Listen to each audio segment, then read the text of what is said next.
ಬನ್ನಿ ಸರ್, ಇದ್ರೆ ಕೇಳೋಣ ಏನಕ್ಕೆ ಪ್ರೊಟೆಸ್ಟ್ ಮಾಡ್ತಾ ಇದ್ದಾರೆ ಸರ್, ಹೇಳಿ. ಈಗ ವಿಜಯಪುರದ ನಗರ ಶಾಸಕ ಬಸವನಗೌಡ ಪಾಟೀಲ್ ಯತ್ನಾಳು ಏನು ಈ ವರ್ಷ ಕರ್ನಾಟಕ ಸರ್ಕಾರ ದಸರಾ ಉತ್ಸವಕ್ಕೆ ಸಾಹಿತಿಗಳಾಗಿರ್ತಕ್ಕಂಥ ಬಾನು ಮುಸ್ತಾಕ್ ಅವರನ್ನು ಉದ್ಘಾಟನೆಗೆ ಆಯ್ಕೆ ಮಾಡಿರೋದನ್ನು ಈ ಕೋಮುವಾದಿ ಸಂಘಟನೆಗಳು ಮತ್ತು ಪಕ್ಷಗಳು ಮೊದಲಿನಿಂದನೂ ಕೂಡ ಅದನ್ನು ವಿರೋಧ ಮಾಡಿಸ್ತಾನೆ ಬಂದರು. ಅದರಲ್ಲೂ ಏನು ಗೆಲುಬು ಇಲ್ಲದಂಥ ಪ್ರಚಾರಕ್ಕೋಸ್ಕರ ಯಾವುದಾರ ಒಂದು ಮಾತನ್ನು ಏನೋ ಒಂದು ವೈಷಮ್ಯವನ್ನು ಸೃಷ್ಟಿ ಮಾಡುವಂಥ ಕೆಲಸವನ್ನು ಮಾಡ್ತಾ ಇರ್ತಕ್ಕಂಥ ಬಸವನಗೌಡ ಪಾಟೀಲ್ ಯತ್ನಾಳು ರಾಜ್ಯ ಸರ್ಕಾರವನ್ನು ಟೀಕೆ ಮಾಡೋ ಭರಾಟೆನಲ್ಲಿ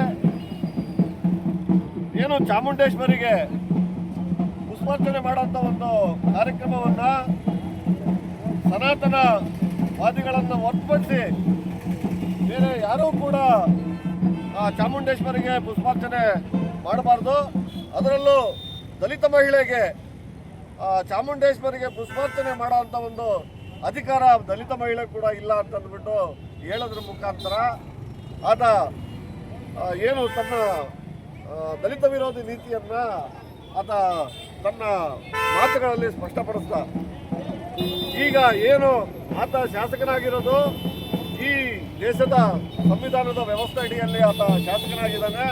ಆತ ನಿಜವಾಗಲೂ ಕೂಡ ಈ ದೇಶಕ್ಕೆ, ಈ ಪ್ರಜಾಪ್ರಭುತ್ವಕ್ಕೆ ಗೌರವವನ್ನು ಕೊಡುವಂಥವನಾಗಿದ್ದರೆ ಈ ರೀತಿ ಮಾತಾಡ್ತಿರ್ಲಿಲ್ಲ.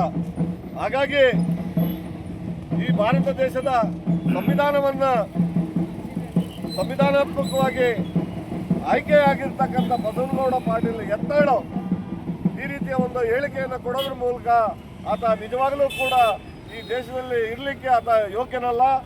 ಮೊದಲು ಆತ ಈ ದೇಶವನ್ನು ಬಿಟ್ಟು ತೊಲಗಬೇಕು. ಯಾಕೆಂದರೆ ಮಹಿಳೆಯರಿಗೆ ಗೌರವವನ್ನು ಕೊಡೋಲ್ಲ. ಆತ ಯಾವುದಾದ್ರೂ ಒಂದು ಗೊಂದಲದ ಹೇಳಿಕೆಗಳನ್ನು ಕೊಡೋದ್ರ ಮುಖಾಂತರ ಈ ರಾಜ್ಯದಲ್ಲಿ ಏನು ಇದನ್ನು ಗಲಾಟೆಗಳನ್ನು ಸೃಷ್ಟಿ ಮಾಡ್ತಾ ಇದ್ದಾನೆ. ಆತನಿಗೆ ಏನು ಈ ರಾಜ್ಯ ಸರ್ಕಾರ ಅಟ್ರಾಸಿಟಿ ಕಾಯ್ದೆ ಅಡಿ ಈಗಾಗಲೇ ಬಹುಶಃ ಕೊಪ್ಪಳ ಜಿಲ್ಲೆನಲ್ಲಿ ಅನ್ಸುತ್ತೆ ಅದರ ಮೇಲೆ ಅಟ್ರಾಸಿಟಿ ಕಾಯ್ದೆ ಅಡಿ ಕೇಸ್ ದಾಖಲಾಗಿದೆ. ಈ ಕೂಡಲೇ ಅದನ್ನು ಬಂಧಿಸಿ ಮಾನ್ಯ ರಾಜ್ಯಪಾಲರು ಅದನ್ನ ಸದಸ್ಯತ್ವವನ್ನು ಏನು ವಿಧಾನಸಭೆಗೆ ಆಯ್ಕೆ ಆಗಿದ್ದಾರೆ ಅದನ್ನ ಸದಸ್ಯತ್ವವನ್ನು ರದ್ದು ಮಾಡಬೇಕು ಅಂತ ಅಂದ್ಬಿಟ್ಟು ಇವತ್ತು ನಾವು ಈ ಒಂದು ಪ್ರತಿಭಟನೆಯನ್ನು ಮಾಡ್ತಾ ಇದ್ದೀವಿ.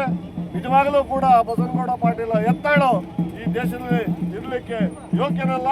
ಅದನ್ನ ಈ ದೇಶದಿಂದನೇ ಹೊರಗೆ ಹಾಕಿದಾಗ ಮಾತ್ರ ಈ ದೇಶದಲ್ಲಿ ಎಲ್ಲ ಧರ್ಮದವರು ಕೂಡ ಸಾಮರಸ್ಯದಿಂದ ಜೀವನ ಮಾಡಲಿಕ್ಕೆ ಸಾಧ್ಯ ಆಗುತ್ತೆ ಅಂತ ಅಂದ್ಬಿಟ್ಟು ಈ ಸಂದರ್ಭದಲ್ಲಿ ಹೇಳಲಿಕ್ಕೆ ಇಷ್ಟಪಡ್ತಾ ಇದ್ದೀನಿ. Thank you sir, thank you.